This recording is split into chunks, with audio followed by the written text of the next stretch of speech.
les indices US en plein déclin, le Bitcoin qui franchit la barre des 67 000 $, 4 milliards d'open interest qui expire vendredi.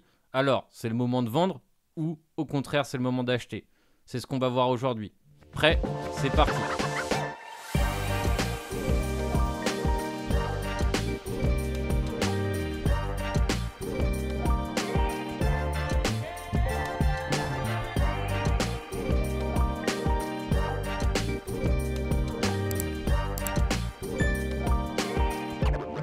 Bonjour à tous l'équipe, bienvenue sur la chaîne Captain Trading. Aujourd'hui c'est Captain qui présente l'analyse hebdo et comme d'habitude on va essayer de se frayer un chemin à l'intérieur des marchés et essayer de se dessiner un plan de travail. Chaque semaine on commence par étudier un peu la macro avant de se placer sur les cryptos. Je pense que trader les marchés tradis c'est relativement intéressant et relativement rentable, mais savoir ce qui s'y passe aussi lorsqu'on trade en crypto c'est important. Alors, comme chaque semaine, je vous invite à voter pour des coins.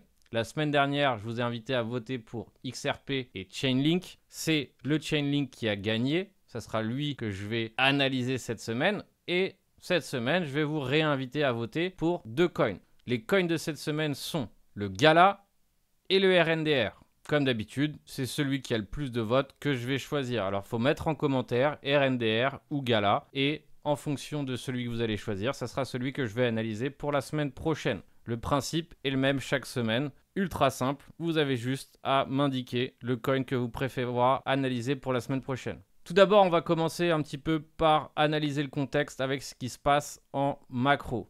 Alors, les indices macro qu'on regarde le plus souvent sont le DXY, l'or et les indices US.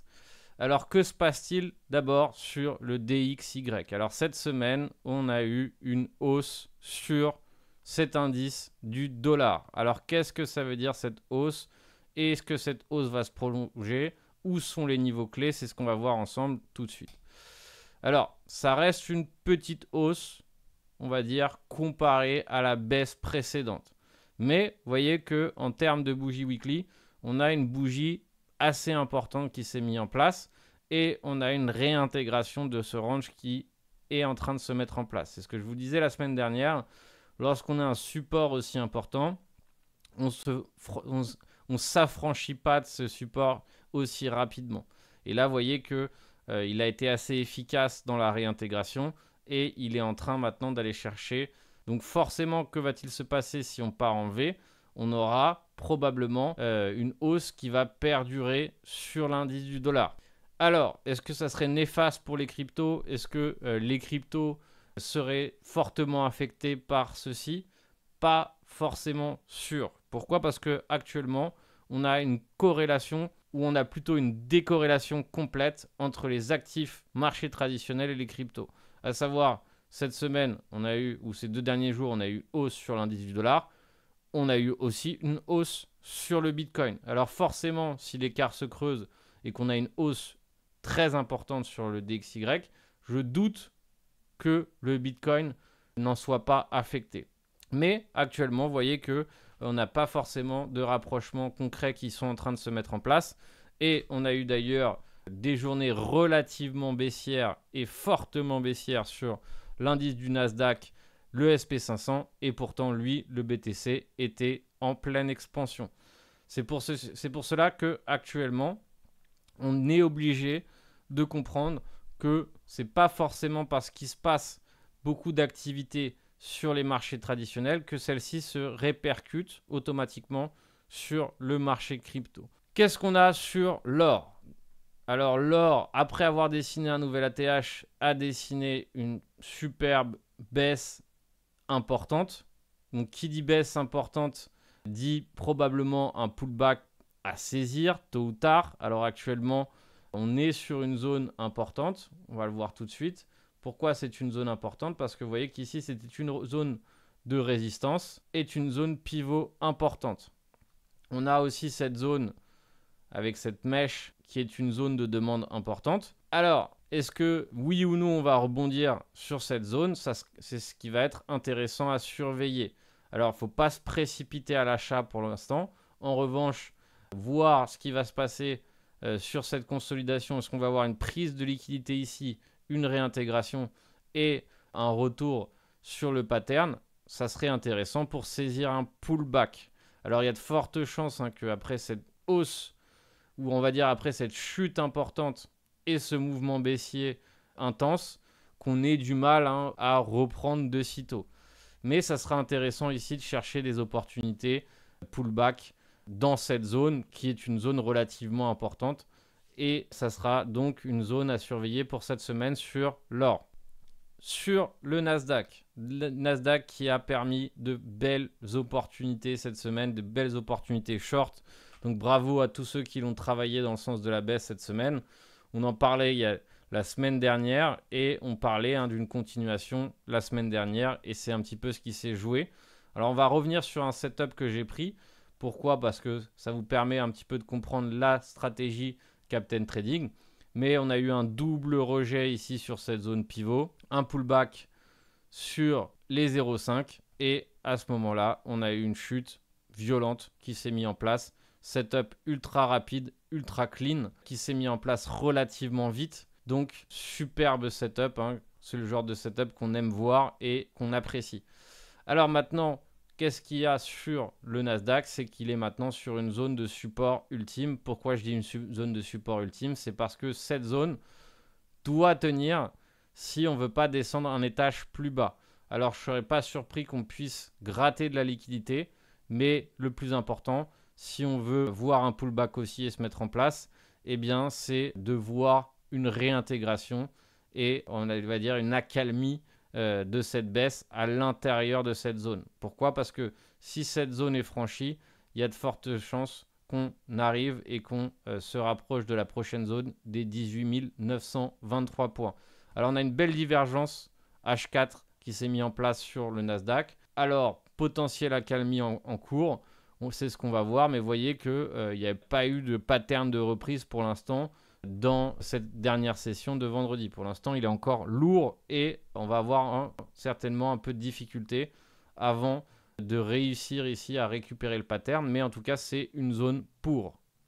On termine par observer le SP500 qui lui aussi, on va dire, a bien flanché cette semaine et se trouve pareil sur une zone de demande, une zone qui va probablement servir de support, mais qui va probablement devoir être travaillé avant de voir un rebond important. Vous voyez que cette zone, c'était résistance, résistance, franchissement de cette résistance, et c'est celle qui a donné lieu au dernier mouvement haussier.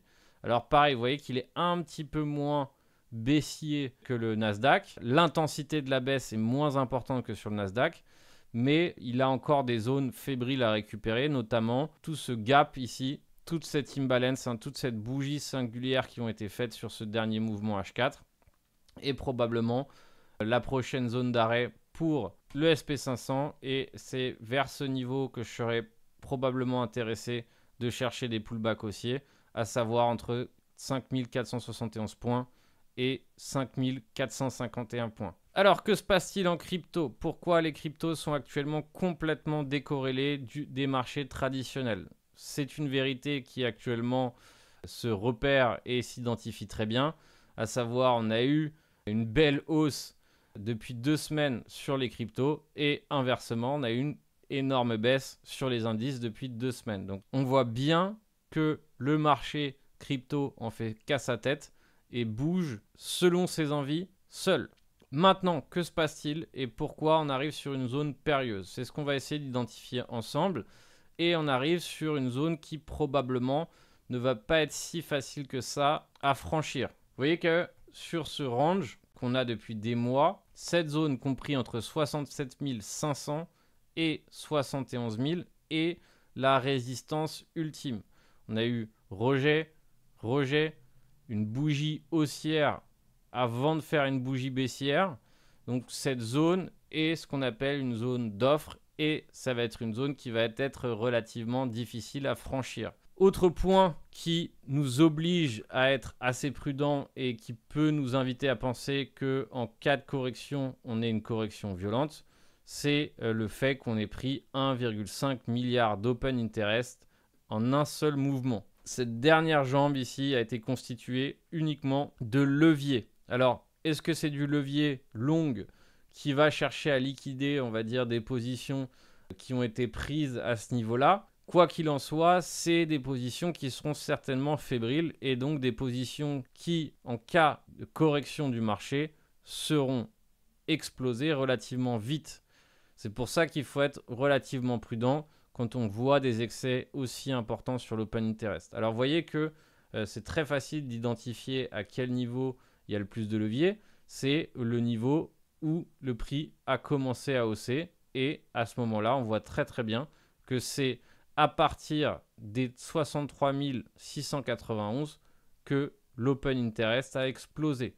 Donc le niveau qui va être, on va dire, la cible en cas de franchissement ou en cas de correction, ça sera évidemment les 63 628.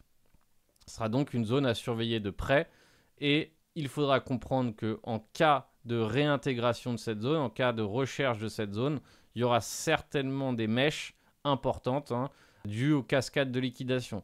Le plus important, ça sera de voir la réaction qu'il y aura sur ce niveau après les mèches. C'est-à-dire que si on franchit ce niveau, on réintègre et on repart un petit peu dans ce pattern, RAS, il y a de fortes chances qu'on retente de franchir la résistance des 67 200 et qu'on puisse à nouveau chercher les 70 000, etc. En revanche, si on franchit cette zone et qu'on commence à consolider en dessous des 63 600, et bien dans ces cas-là, il y a des chances qu'on commence à s'attaquer aux prochaines zones.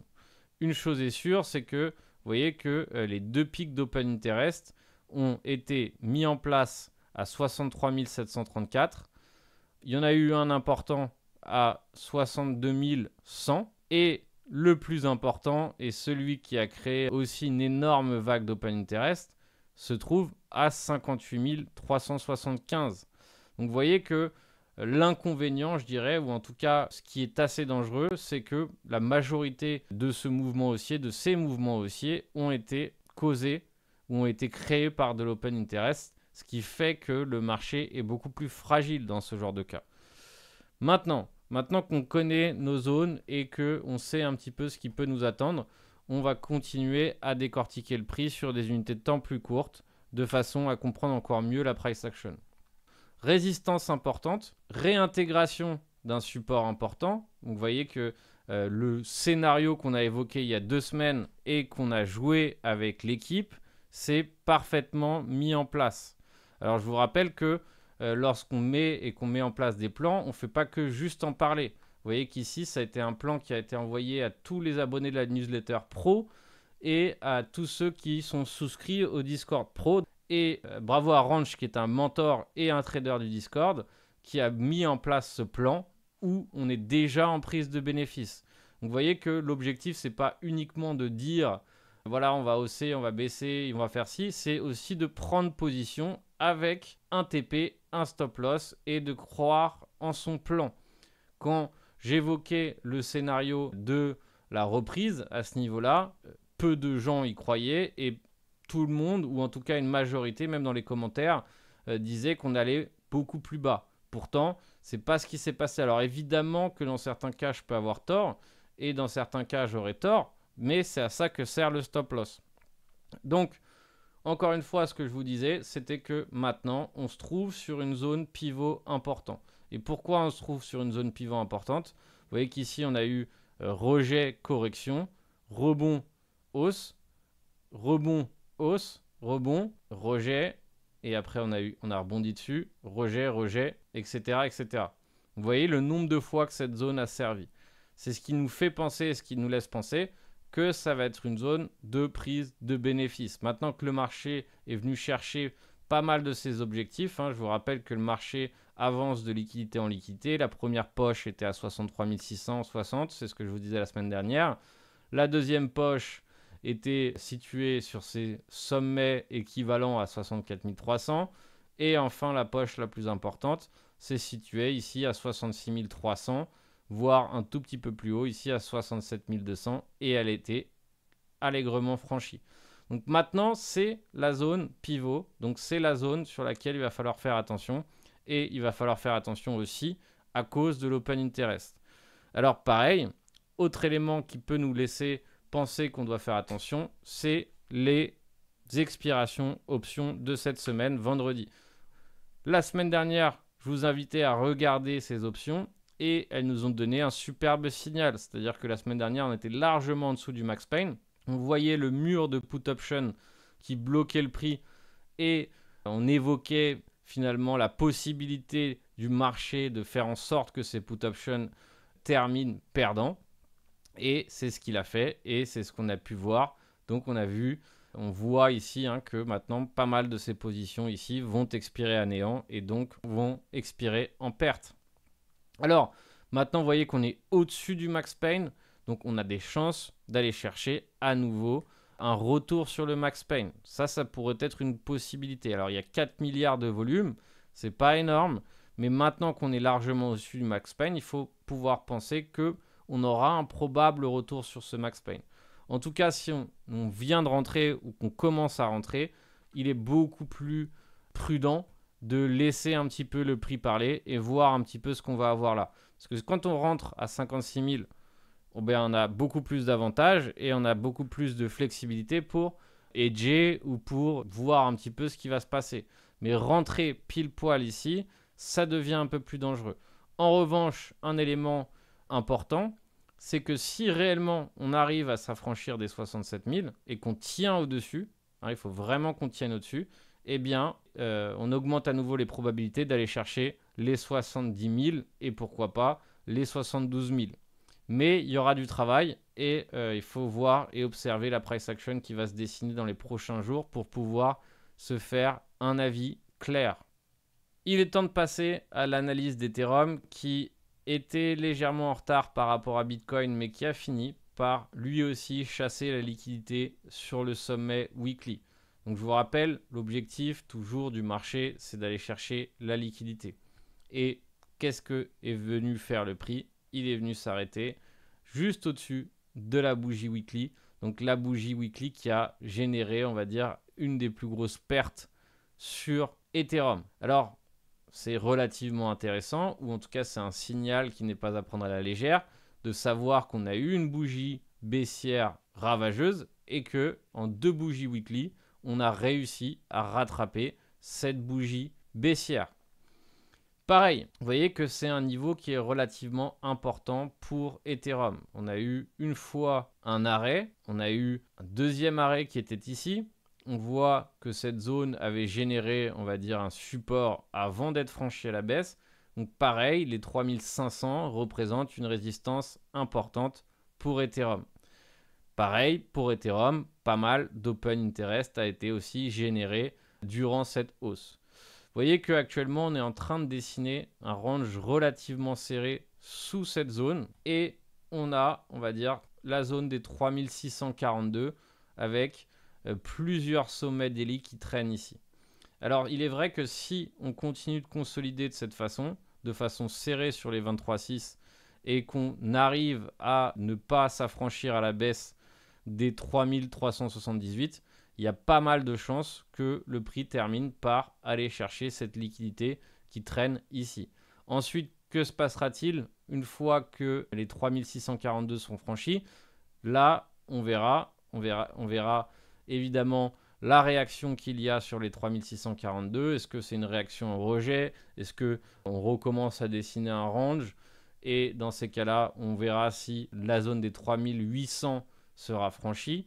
Bref, il faut d'abord laisser parler la price action. Il faut d'abord laisser parler la price action. Il faut y aller petit à petit, zone par zone, niveau par niveau, avant de se forger une opinion claire sur les choses. Quel est votre avis? Pensez-vous qu'on va chercher les 3640 ou qu'on aura d'abord une correction importante? J'adore avoir votre avis. Utilisez les commentaires pour interagir. Ça fait toujours plaisir d'avoir votre point de vue et que je ne sois pas le seul à parler. C'est toujours intéressant. Avant de reprendre ici sur l'analyse du link, le coin que vous avez choisi, on va parler d'un setup que j'ai pris sur le FTM avec un setup que j'ai pris avec la méthodologie Captain Trading. Alors, ça, c'est un setup que je vous ai présenté cette semaine. Dans ma formation dynamique des marchés, je vous apprends à prendre cette stratégie, à prendre ce type de setup. Et d'ailleurs, on vous a fait un code promo cette semaine pour avoir ma formation dynamique des marchés à moins 30%. Donc, c'est une des formations qui a eu le plus de succès parce qu'elle est claire, nette, concise et qu'elle vous apprend une stratégie clé en main. Alors, la localisation était là sur le FTM. On a eu le changement de structure, c'est ce qu'on voulait, et on a eu le pullback sur le changement de structure. Creux, sommet